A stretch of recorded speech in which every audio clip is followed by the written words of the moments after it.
Welcome to my introduction to marketing management.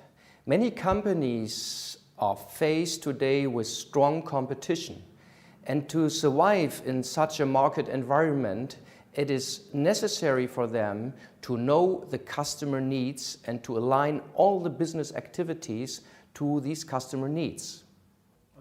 I would like to introduce you into the basic understanding of marketing and into the key issues of marketing management. Due to the introduction, I will provide you with 3 topics.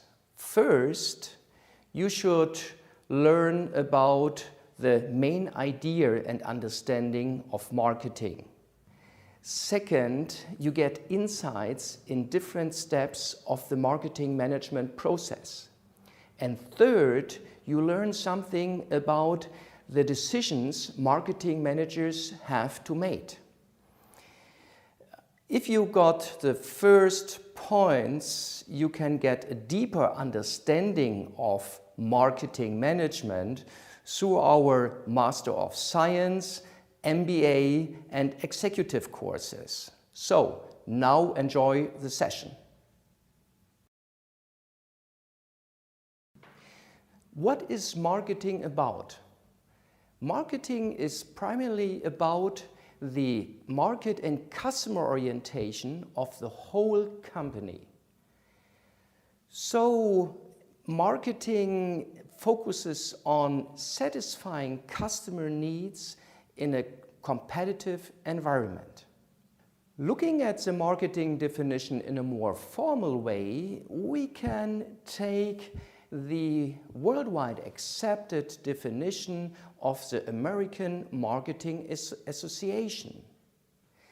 Marketing is an organizational function and a set of processes for creating, communicating and delivering value to the customer and managing customer relationships in ways that benefit the organization and its stakeholders.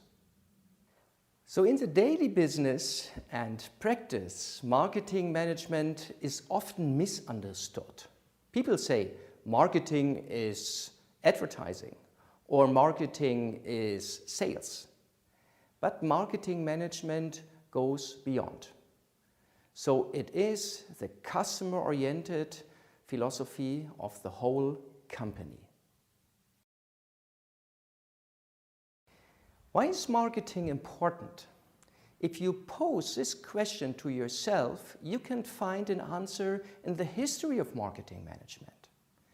So if markets become more and more competitive, customer orientation is key for success. If the customer has the choice between company A and B, he will be attracted by the company which fulfills his needs best. Therefore, companies have to look at customer needs in a competitive environment, and they have to satisfy customers by fulfilling these needs with the offers.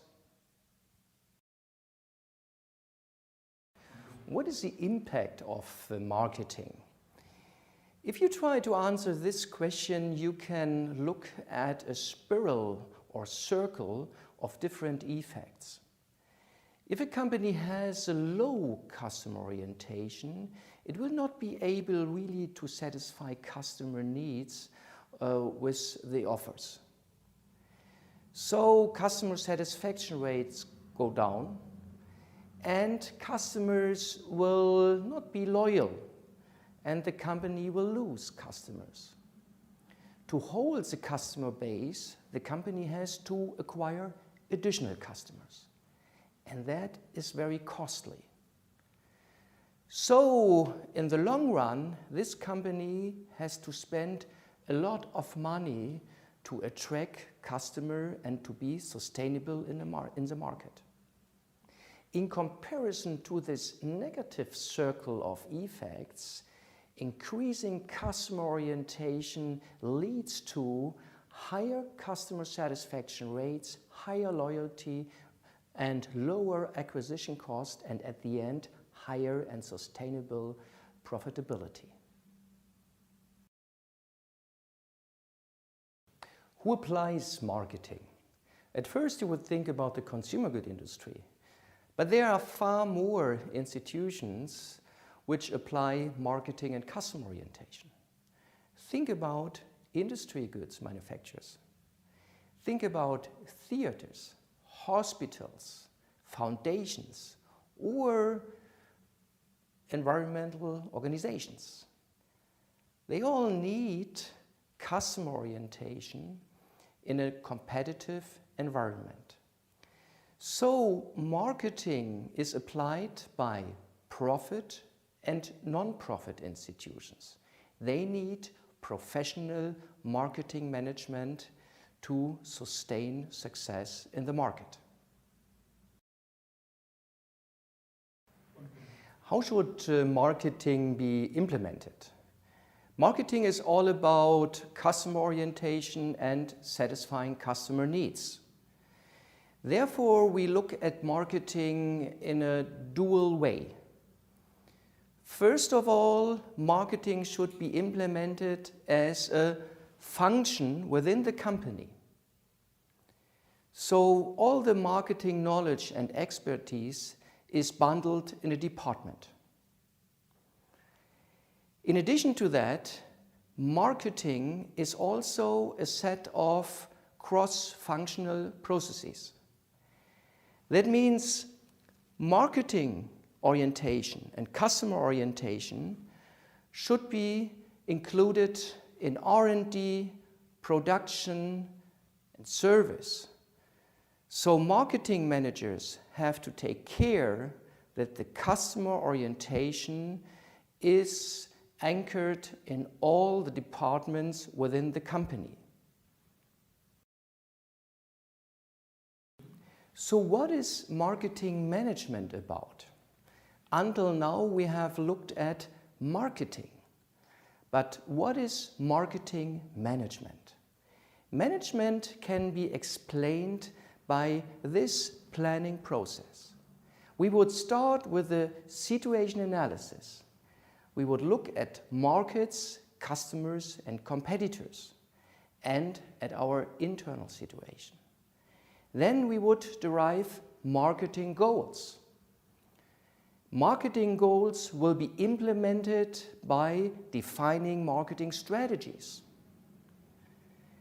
And the marketing strategies will be achieved by designing marketing activities, the so-called marketing mix.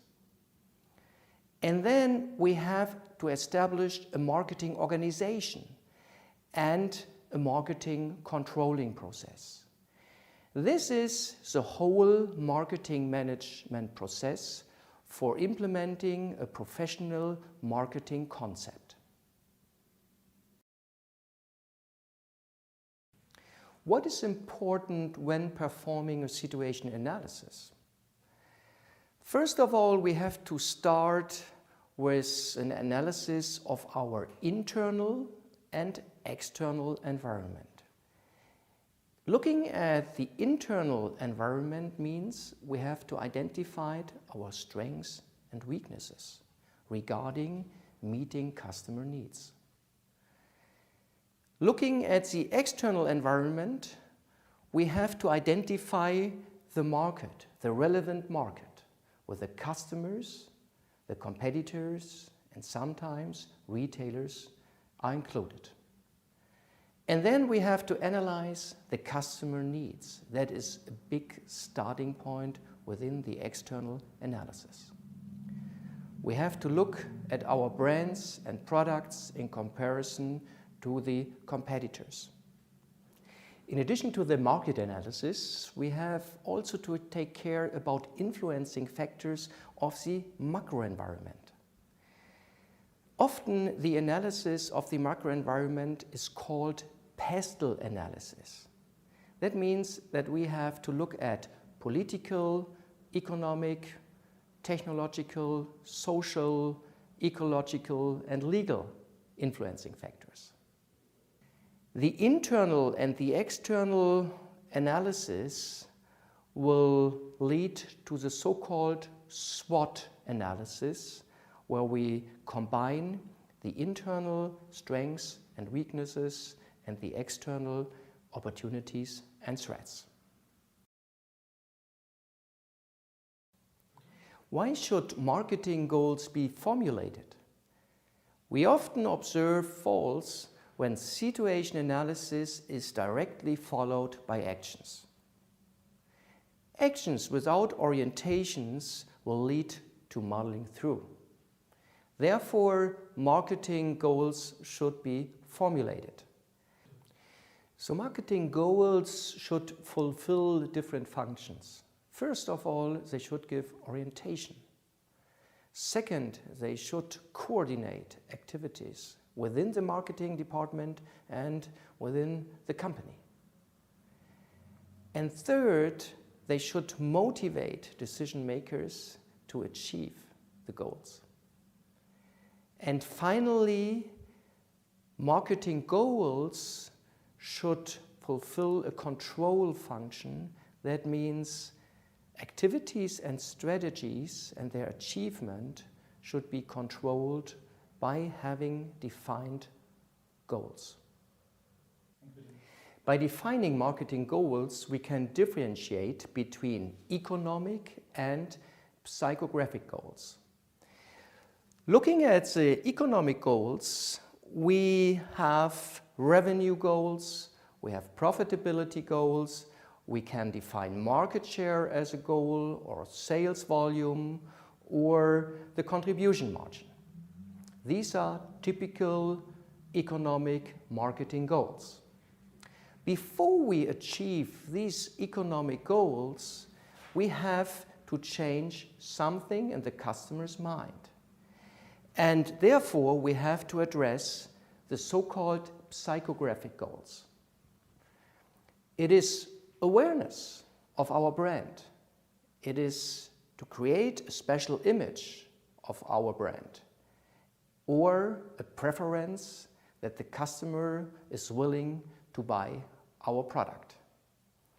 And also satisfaction goals are important to look or to create loyal customers. Therefore, the interplay of psychographic goals and economic goals are important for the marketing planning. In formulating goals, often mistakes occur. Therefore, marketing goals have to be defined precisely. Marketing goals should include the following elements. First, the content. For example, increase awareness or increase revenue. Second, the extent or the magnitude. Increase awareness by 10%. And then the timing. So increase awareness by 10% in the next 12 months. And finally, the segment focus. That means increase awareness by 10% the next 12 months in Germany or in segment A or B or C. Only by defining the goals in that way, you can achieve the functions we have seen before. That means the orientation function, the coordination function, the motivation function, and the control functions of marketing goals. Only by having defined the marketing goals in such precise way, we can fulfill the goal functions.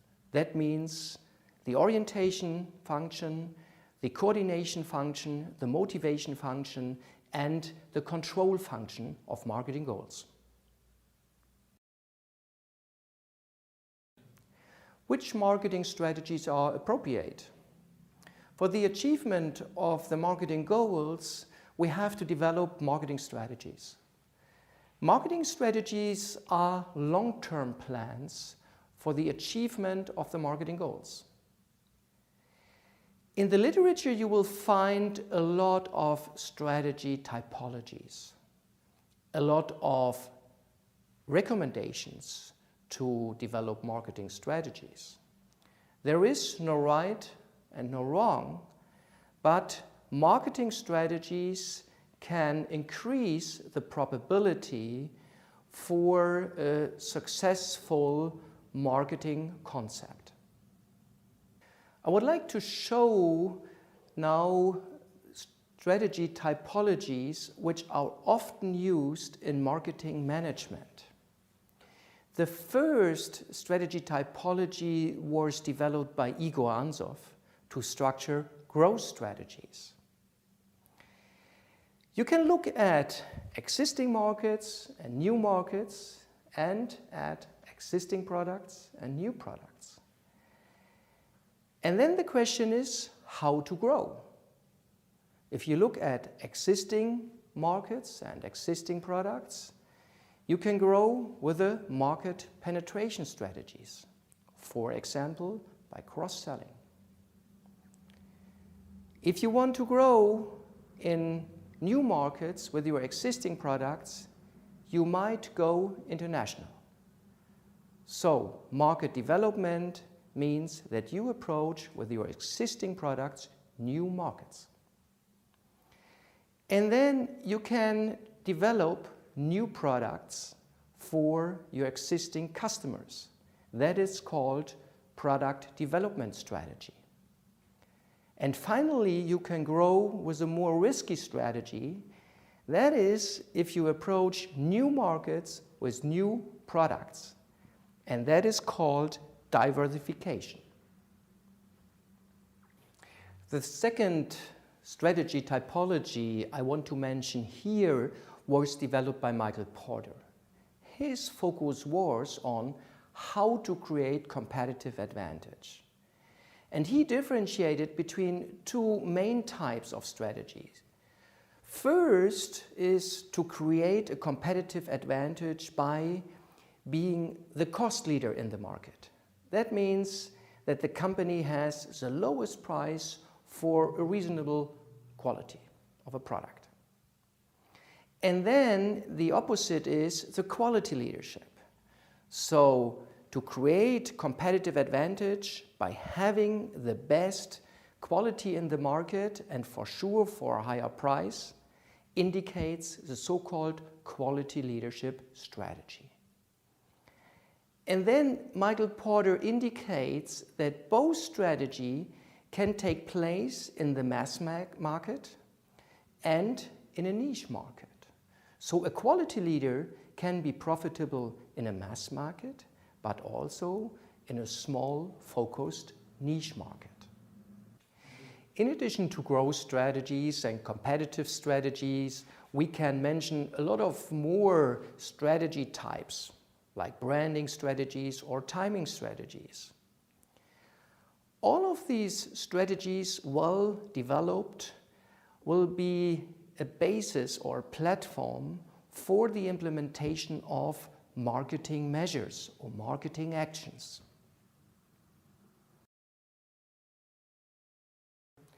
What measures can be taken to implement the marketing strategy? To answer this question, we have to look at the so-called marketing mix. The marketing mix consists of all the measures which we can implement to make our company customer-oriented. The classical marketing mix consists of the product, the price, and the place, and promotion.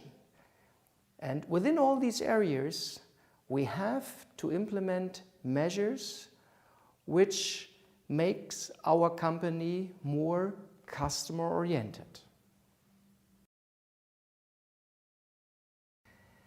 The product policy is often called the heart of the marketing mix.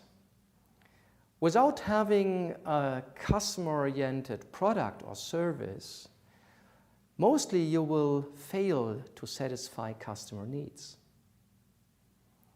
What decisions to be made in the product policy area? It's about product innovation. It's about product differentiation, and sometimes you have to eliminate products from the market. But you have to make more decisions. It's about branding of the product or service. It's about packaging and offering additional services.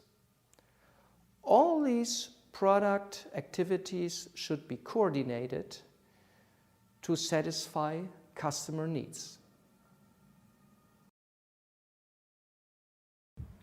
Price policy is about setting the right price and the right conditions to attract customers. So what are the main decisions in the pricing area to be made?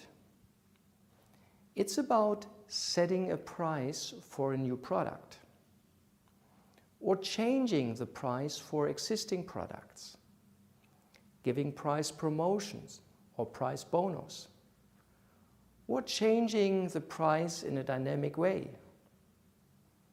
Also, price differentiation is a main topic in the area of pricing. So the objective of pricing policy is to meet the willingness to pay of the customer in a competitive environment.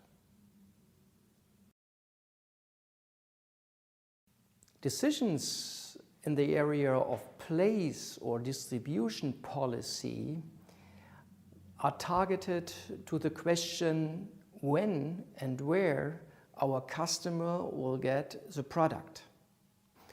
Within the distribution policy area, we have to consider two types of decisions. First, we have to define the right distribution channel. There's a variety of options to design the distribution channel. Take a physical store or an internet shop or a mail order option. The second main area of decision is how to design the physical flow of the product to the customer. This is all about designing the logistical channel. So, defining the right distribution policy will lead to answering the question when and where our customer will get the product.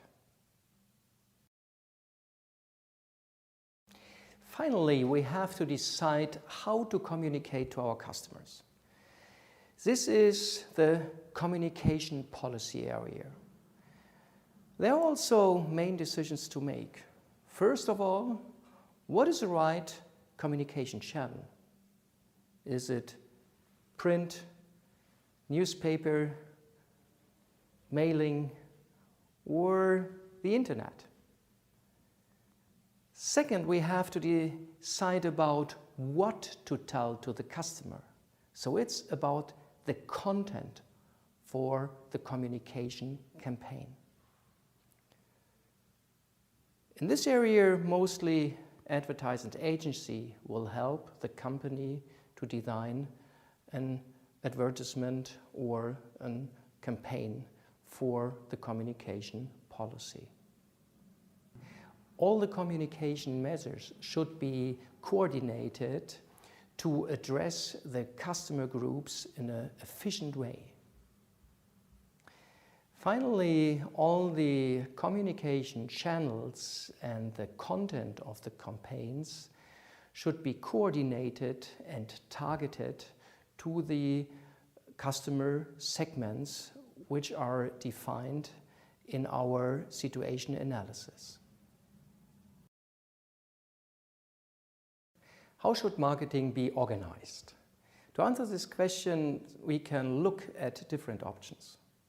First of all, we can define responsibility for coordinating our marketing activities on the product level, so-called product management. It Could also be that we try to build responsibilities around our core customers. It's called key account management. Another way is that marketing managers are responsible for regions or countries. And then we can define responsibilities by looking at different marketing functions, like product development, pricing, distribution, or communication.